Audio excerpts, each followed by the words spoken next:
السلام عليكم ورحمة الله وبركاته. كسر dhawaada walaalayaal waa digital français en somali.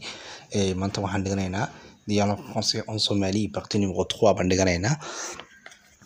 Dialogue-aan dhiganayno wuxuu u dhaxeeyaa laba qof Ahmed iyo Hibo ama A B u dhaxeeyaa. Sidii caadadu waxay horta dialogue-aan akhrin doonaa français aan ku akhrin doonaa kadibna macnaheedu baan bilaabi doonaa hadduu Ilaahay yiraahdo.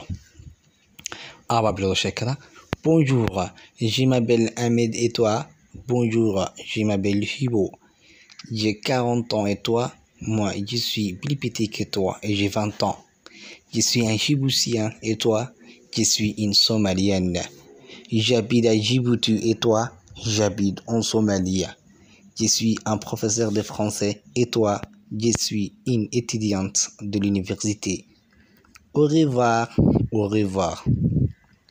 imika waxaan bilaabaynaa macnihii oo macnanayno aba bilowday. Bonjour betele. Bonjour waa maxay? waa maalin wanaagsan, waa maalin wanaagsan.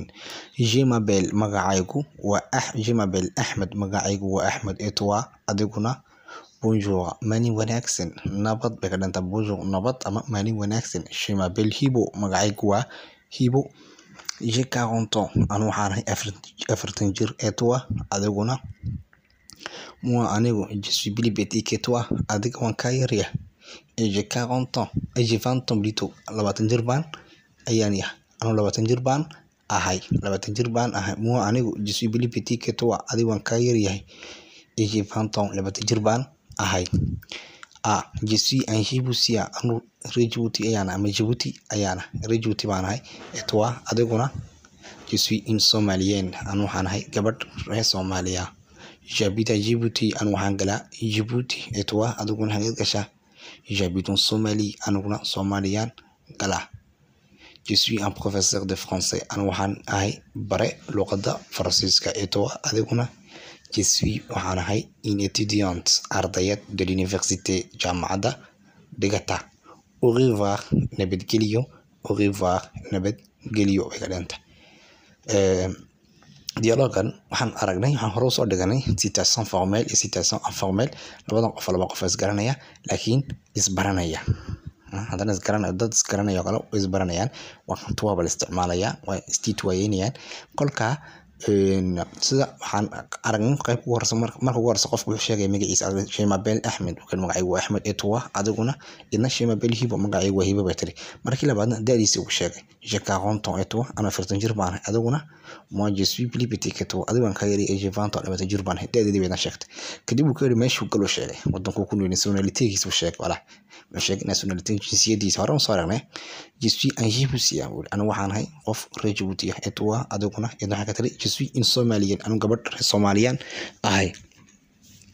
J'habite à Djibouti, haddana wuxuu sheegay meeshuu galay. inkastuu nationality soo sheegay haddana lieu d'habitation uu sheegay meeshuu galay. J'habite à Djibouti. Et toi? anu Djibouti baan ku noolaa, ama Djibouti baan galaa.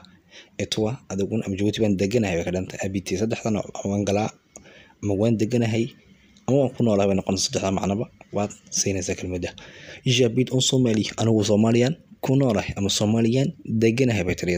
Je suis un professeur, markan wuxuu sheegay métiergiisa ama profession ama shaqadiisa buu sheegay. daawo. Je suis un professeur, anu waxaan ahay macalin de français en Somali, de français waxaan ahay bare luuqada faransiiska. Et toi? adiguna maxaa tahay? aniguna waxay sheegaysaa shaqadeeda waxaana am qabato de qofku ugu binaya shaqadiisa qabto oo kale. Je suis waxay tiri anigu une étudiante, waxaan ahay ardayad de l'université, jaamacadda dhigata. bas intaa iyaan kusoo qaatay aan dialogue sameeyay. kadibna au revoir, nabadgelyo. au revoir bay ku kala tageen. vocabulaire-ka aqoonteeni maanta vocabulaire-ka aqoonteeni waa vocabulaire-ka aan baranayno ama aan ka faa'iideysanayno ama halkan aan kala baxayno.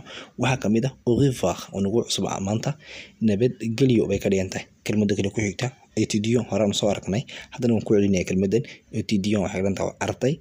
étudiante marka iyada u dambeysana waa ardayad, sida halkan noogu qoran baad arkaysiin. université waa jaamacad, université jaamacadda la yidhaahdaa. professorna waa macalin, professorna waa macalin ama waa bare.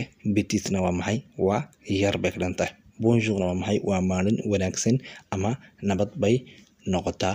insha allah maanta halkaa ayaan ku joojinaynaa cashirkii dialogue français en somali partie numéro 3 aan dhiganaynay haddaad walaal nagu cusub tihiin ay iloobina inaad subscribe saartiin ama inaad saabonaysiin iyo inaad like nagu taageertiin si aan aragno dadka xiiseynaya videogan inta xiiseynaysa inaan videodan dialogyada salon kale wala sheekaysigan imika waa qaybkii baaska waan ku jirno waa qaybkii maxay ahayd asaasigii baan ku jirnaa qaybka asaasiga weeyaan dialogan si isku baranayay isagoo dhowr saddex niveau baan sameyn doonaa insha Allah qayb maxay ahayd asaasiga qayb dhexe iyo qayb maxay ahayd heer sare saddexda noocood waan ku wadaa insha Allah imika horta asaaskan ayaan dhisaynaa on dialoga qaybka la isku weydiiyo qaabka loo sheekaysto waxaan français waan dhigan doonaa insha Allah inta maanta soo joojinayna casharkeeni assalaamu calaykum waraxmatullaahi